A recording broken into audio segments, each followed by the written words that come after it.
오늘은 가정의 달, 그 첫주는 또 우리가 꽃주일이라고 합니다만은 우리 어린이들이 없어서 가정주일 이 가정 듣기만 해도 얼마나 좋습니까? 아버지, 어머니, 형제, 자매들 생각만 해도 얼마나 정겹고 그립고 다시 돌아갈 그날을 생각하게 하는 참 소중하고 귀한 날이 이 가정이라는 날입니다. 그래서 이 삭막한 이 시대에 가정이라는 말, 가족이라는 말처럼 소중한 것이 없다. 다소 사람이 실수를 하고 잘못을 좀 해도 가족이니까, 식구들이니까 이해하고 또 용서해주고 관용하고 넘어가고, 이게 가정 아닙니까? 우리 친가 쪽은 별로입니다만 우리 처가 쪽은 형제들이 참 화목해요. 식구들이 모여서 깔깔거리고 웃어대고, 내가 볼 때는 별것도 없는데 그런데 그렇게 하고 좋아하고, 참 가정이라는 거, 가족이라는 게 얼마나 좋은가 생각만 해도 황홀하죠. 그래서 틈만 나면 형제간에 모이고 식구들이 내일모레 또 가야 돼요. 근데 재밌어요. 가족은 그렇게 재미있는 가정을 이루어야 할 줄로 믿습니다. 그런데 문제는 우리가 이 가정이라는 것이 너무 협소한 의미의 가정이 되었어요. 이제 우리가 지금 핵가족 시대를 살아가고 있잖아요. 그래서 사람들이 내 가정에 대해 너무 소중하고 귀하게 여기죠. 내 부모님, 내 자녀들, 내 형제들은 너무 소중한 거예요. 그래서 좀 실수해도 관계가 없어. 그런데 타인의 가정에 대해서는 그런 관용이 없습니다. 타인의 가정에 대해서는 그냥 뭐랄까, 어떤 의미에서 보면은 참 혹독합니다. 남의 가정에는 등한시하는 거예요. 어느 집에 아들이 있어요. 어린 아기가 있는데 이 아이가 나가서 놀다가 친구하고 싸움이 붙었어요. 그래가지고 코피 터지게 싸우고, 그래가지고 코피 터지고 얼굴이 만신창이가 되고 옷 다 베리고 집으로 왔어요. 이 아이의 형이, 너 이게 뭐냐? 누구랑 싸웠냐? 뱅뱅 울면서 누구하고 싸워가지고 맞았다는 거예요. 이 형이, 이런 놈 당장 달려가고 가서 이 동생 친구 놈을 박살을 내고 왔어요. 두들겨 패고 왔어요. 그게 이제 상대 쪽 집안에서도 난리가 났을 거 아니에요. 너 누구한테 맞았냐? 여차여차해서 친구 형이 때렸다. 그러니까 그것도 형이 와갖고 그 형을 갖다가 직살나게 두들겨 폈어요. 그런데 집에 와서 어머니가 보니까 이건 내 아들놈들이 다 박살났어. 그러니까 이제 어머니가 가서 달려들어가고 가서 두들겨 패고, 아버지가 가서 두들겨 패고, 아이 싸움이 온 집안 싸움이 되고, 집안 싸움이 이제 가문 싸움이 되는 거예요. 이쪽 집하고 이쪽 집하고 싸웠는데 밀리니까 이쪽 집안 형제들이 또 달라들어가지고 싸우는 거예요. 그것을 조금 확대하면은 그것이 오늘 현대 사회를 구성하고 사람들이 살아가고 있는 모습입니다.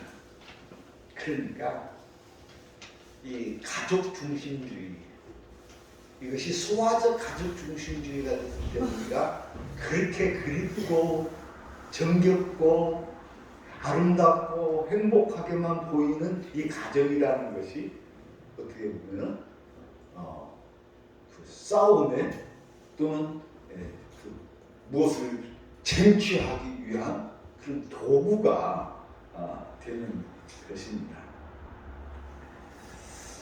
성경에 보면 우리가 신앙생활 할 때에 우리의 신앙이 어떻게 자라야 한다는가 하는 것에 대해서 대체적으로 서너 가지 단계가 있어요. 먼저 사람은 자기 자신을 사랑할 줄 알아야 돼요. 그러죠? 자기 자신을 사랑하죠. 근데 어떤 사람은 너무 자기만 사랑해. 그래서 문제가 되는 경우가 많아요. 우리 신앙은 첫째는 나를 사랑할 줄 알아야죠.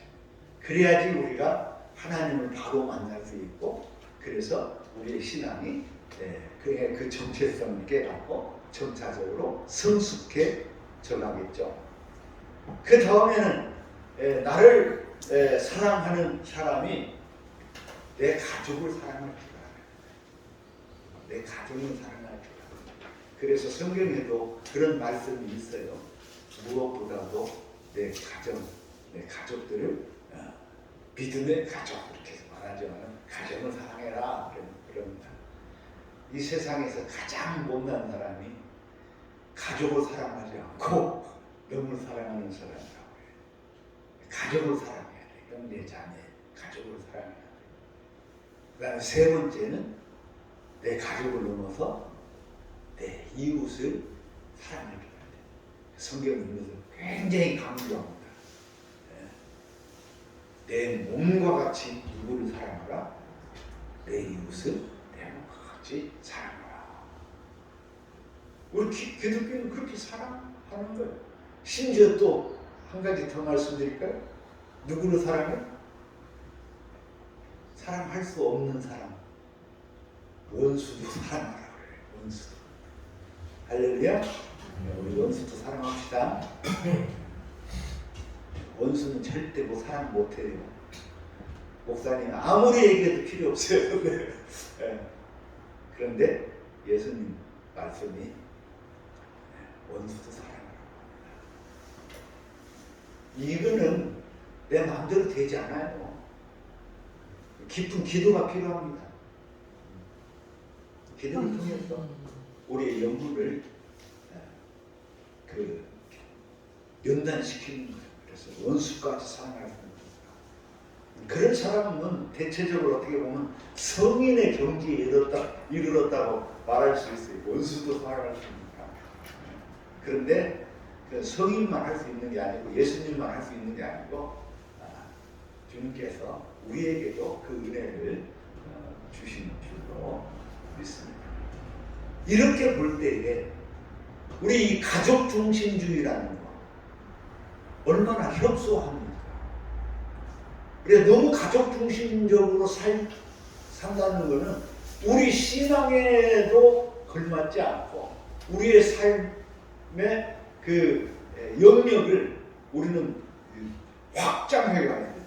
그래서 하나님의 나라가 작은 겨자씨로부터 시작해서 어때요? 하늘을 덮는 큰 나무가 되게 하는 것처럼 우리 신앙을 이렇게 확장해서 하나님의 나라를 이루어야 되는데 가족 중심주의. 그래서 내 가족만 사랑하는 것.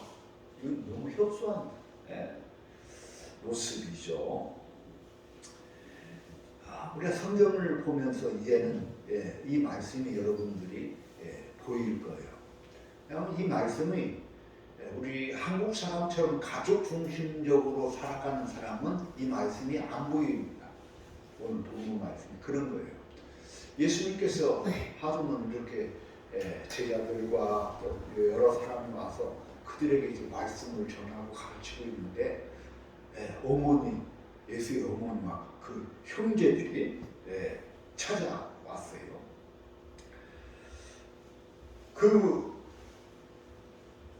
그러니까 예수님도 가정이 있는 거죠.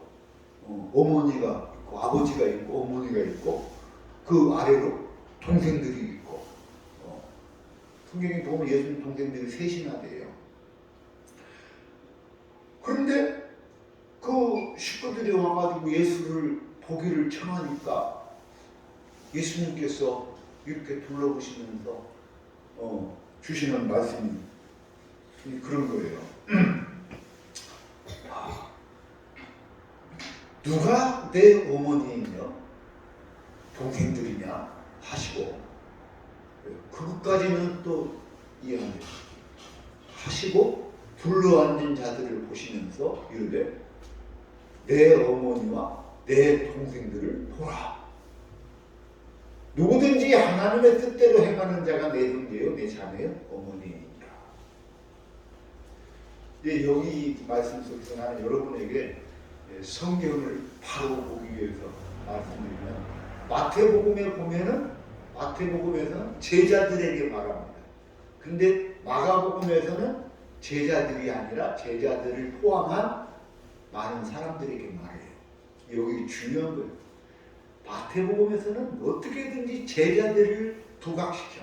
그런데 마가복음은 이게 제일로 첫 번째 쓴 책이라고 했죠. 복음서 중에 마가복음은 전체적인 것을 부각시키는 거예요. 그래서 예수님이 지금 밖에서 우리 어머니하고 형제들이 왔어요. 그래서 또 예수님이 누가 내 어머니냐? 누가 내 형제고 누가 내 어머니냐? 그러면서 여러분을 보면서 여러분이야말로 내 형제들이고 내 어머니다. 하나님의 뜻대로 행하는 사람, 하나님의 뜻대로 살아가는 사람, 이런 사람이 내 형제고 내 자매들이고 내 어머니다. 이렇게 말을 합니다.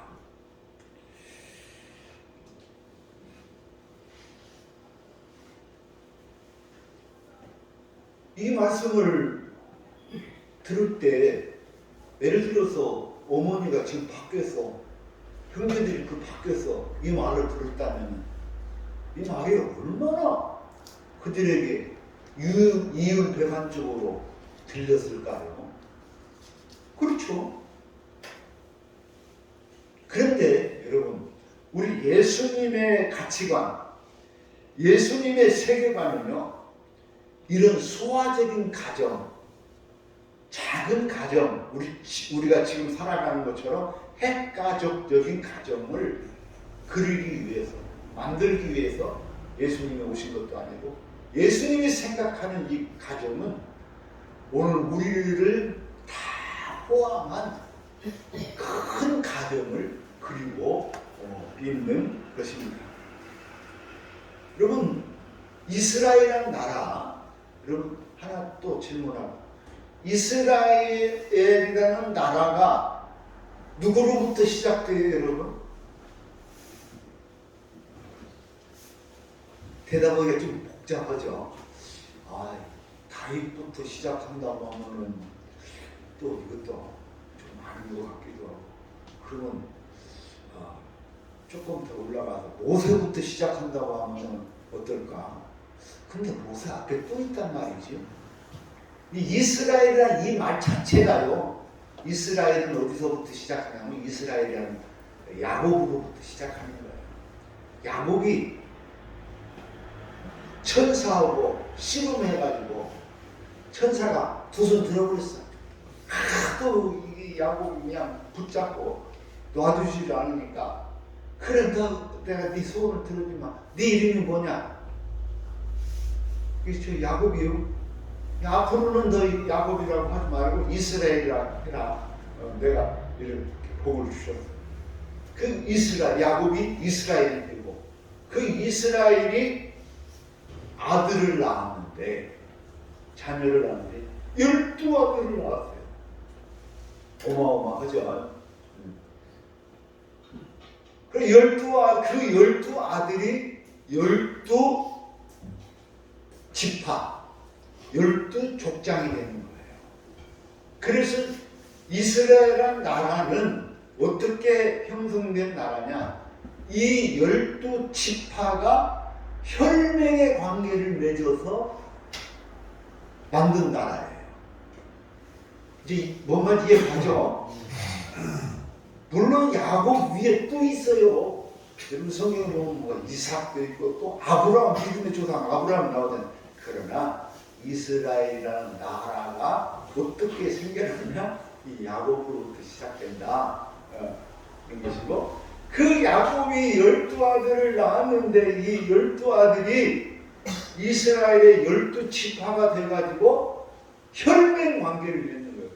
그래서 그 첫 아들이 루벤인데, 루벤 집안에 뭔 문제가 생겼다, 뭐 외적이 침입했다, 그러면은 이 11지파가 다 같이 가갖고 그 형을 도와서 싸워서 적을 물리치는 거예요. 그러니까 이 이스라엘은 어떻게 세워진 나라? 12지파가 혈맹을 맺어갖고 지켜진 존속되는 나라예요. 근데 목사님, 이스라엘이 나라를 세웠잖아요. 근데 이게요, 성경에 보면은 이스라엘 나라를 만든 거는 제일 먼저 나라를 만든 게 누구예요? 우리 사울 왕이 제일 먼저. 사울이 나라를 만들 때, 여러분 이것을 잘 문형해서 들어야지 국가관이 형성됩니다. 사울이 나라를 만들 때 사무엘 선지자를 부릅니다. 선지자님 오셔서 우리 나라를 만드는데 축복해 주십시오. 말씀해 주십시오. 그래갖고 이 사울이 나라를 만드는데 사무엘이 너 안 된다. 이 사람은 하나님께 영광 돌리는 게 우리 이스라엘 나라고, 하나님을 왕으로, 하나님을 주인으로 믿고 섬기고 살아가는 게 우리 이스라엘의 근본이지, 왕을 세우는 것은 하나님의 허락하지 않는다 하고 사무엘 선지자가 안 가버립니다. 무슨 말인지 알겠죠? 뒤에 더 재미있는 얘기가 있지만 여기까지 가는 거예요. 그러니까 나라라는 것을 세울 때 하나님이 원치 않았습니다. 근데 사울이 욕심으로 사람들로 세운 거예요. 그래서 나라의 존재의 의미가 뭐냐? 백성들을 위해서 있는 거예요. 그런데 이 이스라엘이라는 나라가 그렇게 해서 세워졌는데, 그런데 어땠어요? 혈연 중심으로 세워진 이 나라, 결국은 앞서 말씀을 드린 것처럼 서로의 이 혈맹 관계가 깨지고 서로 싸우고 다투고 그러면서 이 이스라엘 나라가 죄악의 나라가 되는 거예요. 더럽혀지는 거예요. 자기 형제의 것을 빼앗고 그 빼앗은 것 때문에 서로 싸우고 다투고, 이게 이스라엘이라는 나라입니다.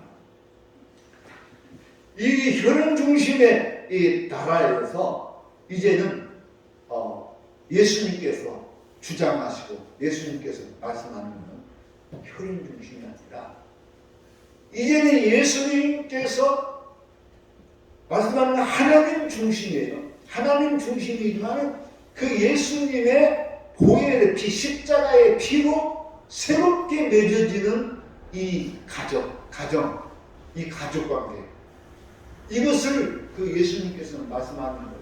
혈연 중심의 사회는 결국은 불완전한 거예요. 그런데 예수님께서 계획한 이것은 뭐냐?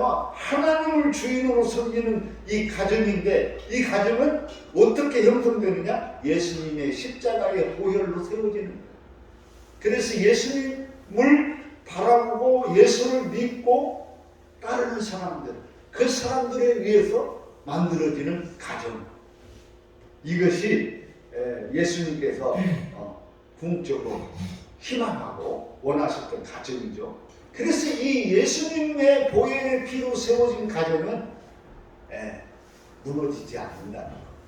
천년이라도 만년. 그런데 우리가 혈연으로 세워진 가정은 너무 앞서 이스라엘에 대해서 말씀드렸지만 아무리 4천이라도 5천이라도 금방 깨지는 거예요. 저는 근간에 어떤 일을 보냐면은 어떤 사람이 욕심을 내가지고 형제인데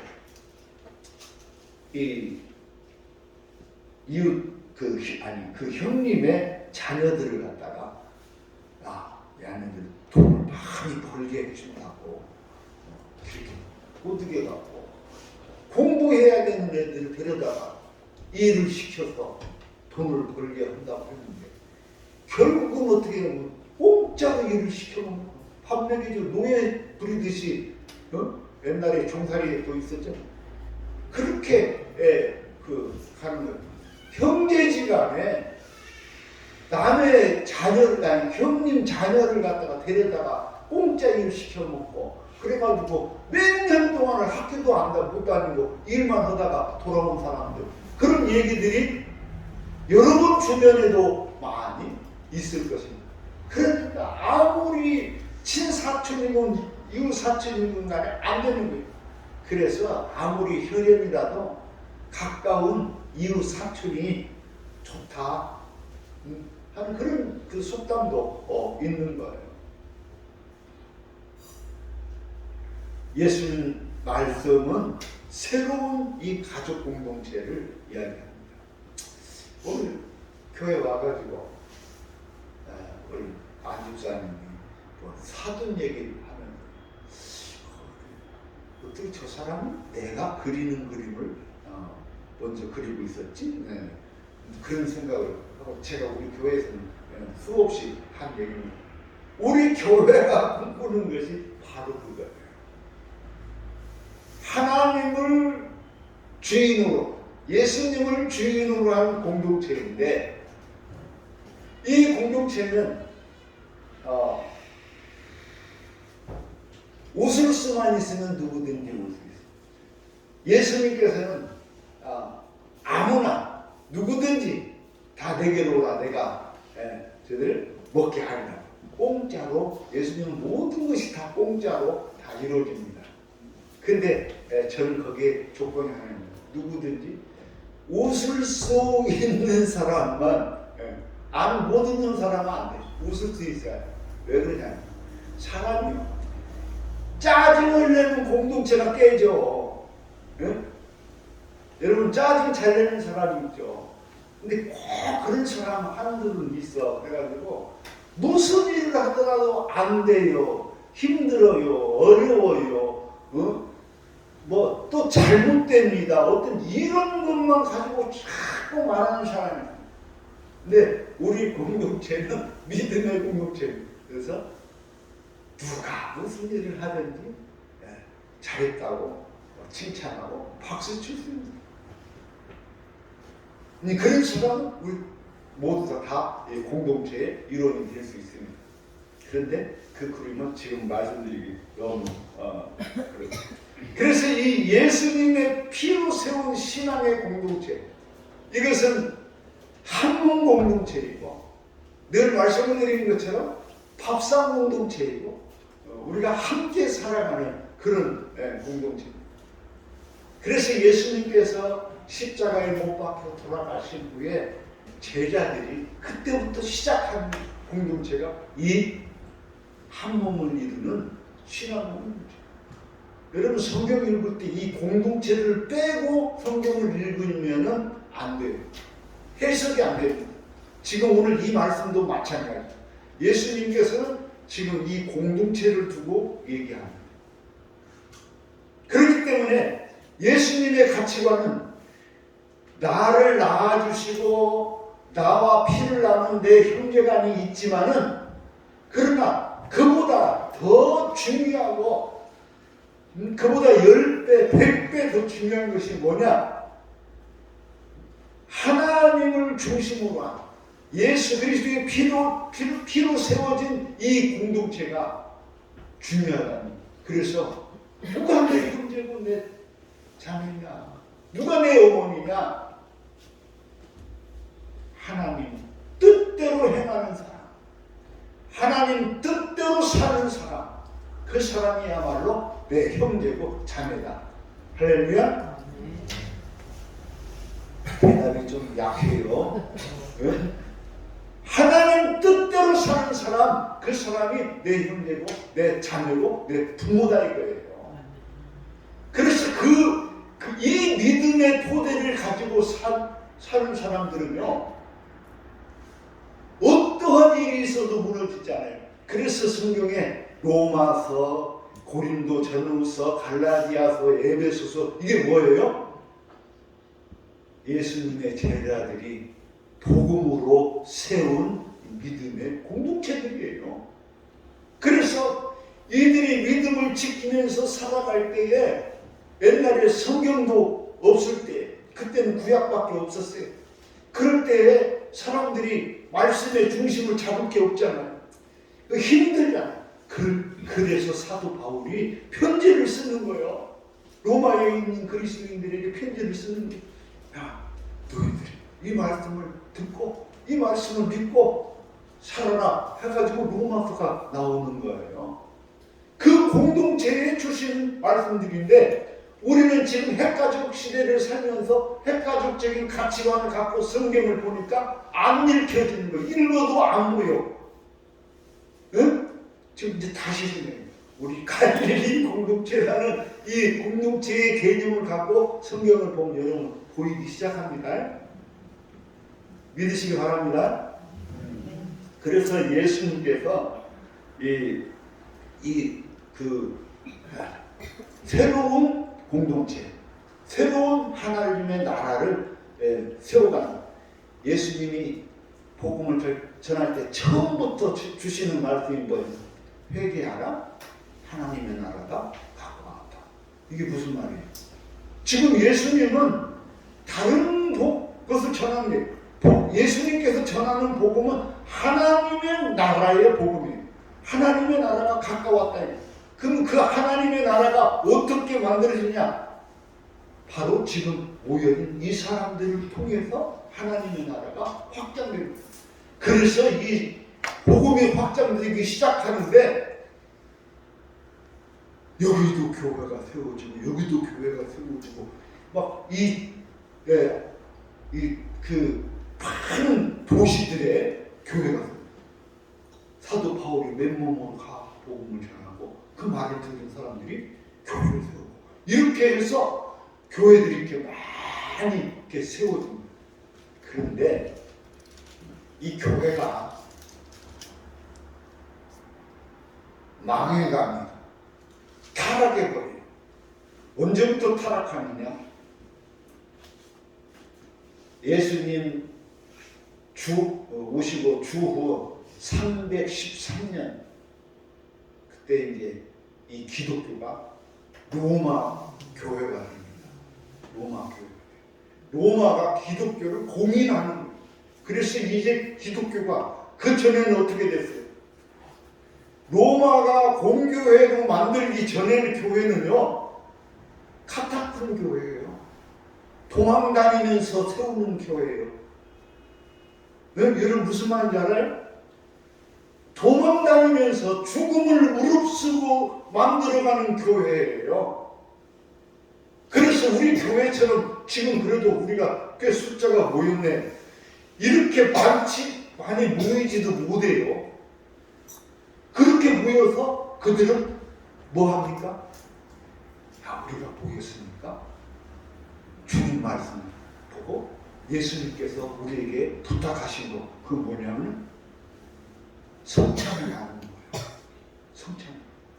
오늘 또 우리가 헤어지면 누가 또 죽을란가, 누가 또 순교를 당할란가. 그렇게 숨어 다니면서 믿음 생활을 한 사람, 생명을 걸고 신앙을 지킨 사람. 그렇기 때문에 그 교회는요, 생명이 있었어요.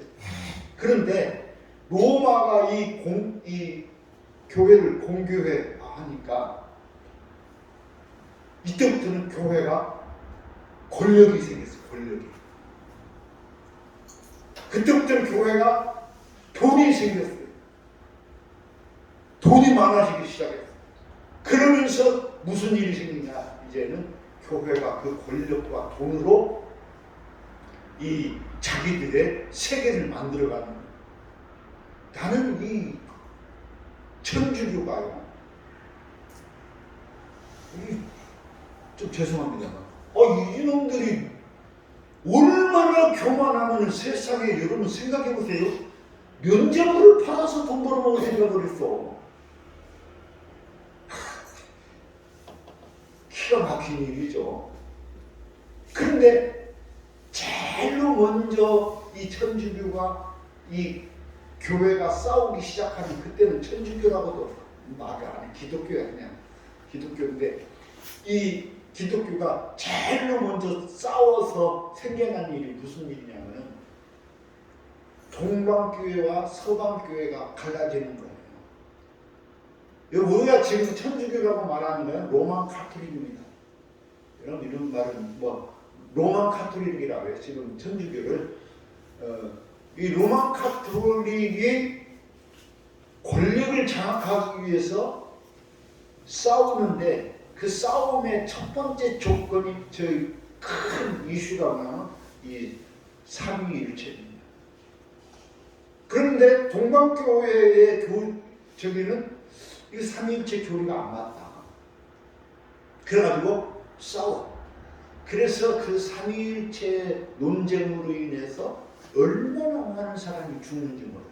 결국은 동방교회는 동방교회로 가고 서방 그러니까 로만 카톨릭, 서방교회는 로만 카톨릭이라고 하면 로만 카톨릭이 권력을 장악하고 그래서 면죄부까지 팔아먹는 지경에 오게 교회가 타락합니다. 그런데 제가 어느 때한 12년 전에 이 동방교회에 대해서 조금 알아보는 시간을 가졌거든요. 동방교회 교인들, 그리스도인들을 보니까 정말 그 사람들은 영적으로 사는 사람들인 것 같아요. 참 신령해. 그래서 나는 그때 당시에 이 삼위일체 논쟁이 참 아주 안 좋은 선례가 됐다.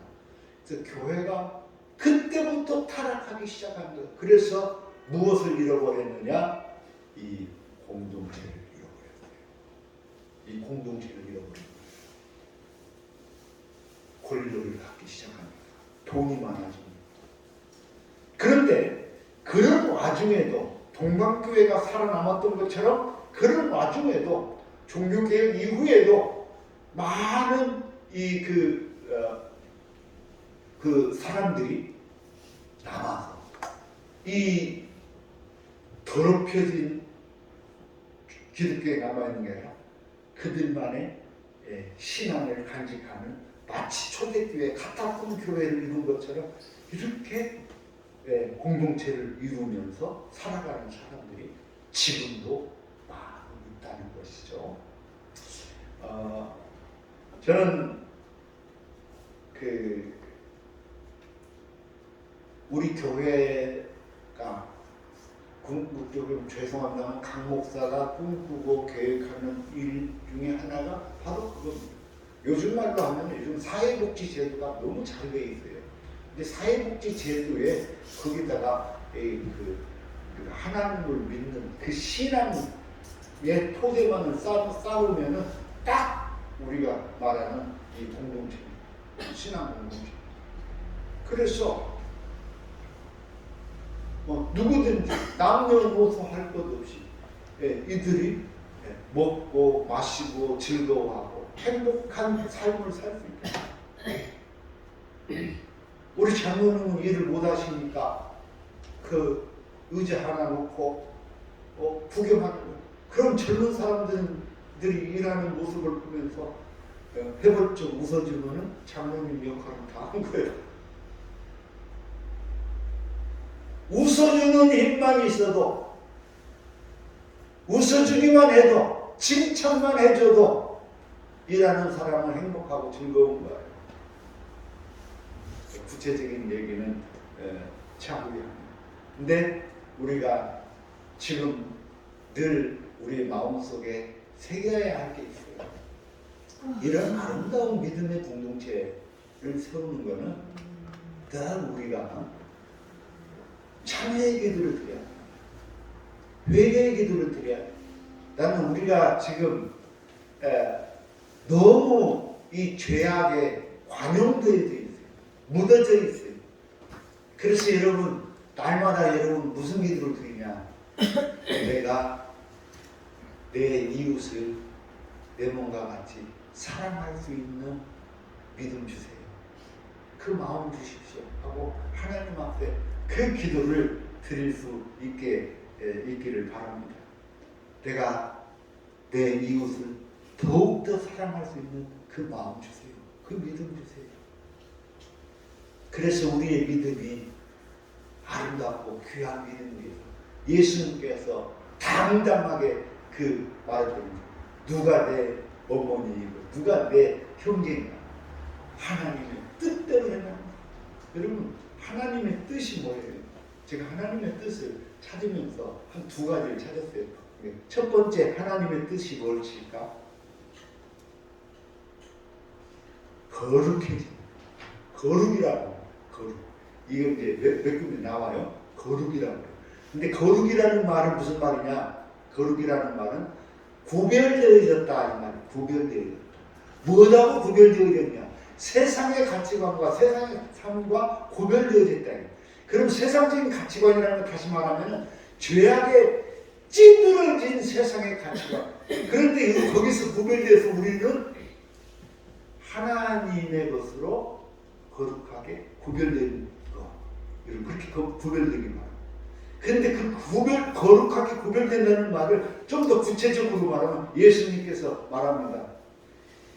모든 계명이 뭐예요? 우리 그냥 쉽게 말하면 십계명이 있어요. 이 십계명을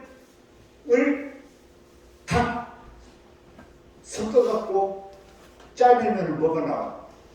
하나님 사랑이요, 사랑이. 그러니까 우리가 구체적으로 예수님께서 하신 말씀처럼 하나님을 사랑하고 내 이웃을 내 몸과 같이 사랑하라. 이것이 선지자와 그의 강령이나 모든 것은 이 사랑 안에 있어요. 그러니까 우리가 내가 내 형제, 내 가족만 사랑하는 것이 아니라 내 이웃을 사랑하는 그 마음을 갖도록 여러분 늘 기도해야 될 줄입니다. 하나님, 내 마음에 있는 편협함을 씻어주시고 내 마음에 있는 그 이기적인 가치관과 이기적인 생각과 탐심과 탐욕을 물리쳐 주시고 내가 나로 하여금 내 이웃을 사랑할 수 있는 그 마음을 주세요. 그러면은 하나님께서 여러분에게 예수님께서 계획하고 꿈꾸시던 그 하나님의 나라를 우리에게 이루어 가시는 그런 은혜와 축복을 허락해 주실 줄 믿습니다. 기도합시다. 주님 은혜 감사합니다. 누가 내 이웃이며 누가 내 어머니냐고 반문하신 우리 주님의 그 음성을 듣습니다. 주께서 하나님 아버지의 뜻대로 행하는 자가 내 어머니이고 내 형제라 말씀하신 이 말씀을 기억하게 하시고 그래서 오늘 우리 안에 이 마음, 이 믿음을 충만히 허락하여 주시옵소서. 예수님 이름으로 기도하옵나이다. 아멘.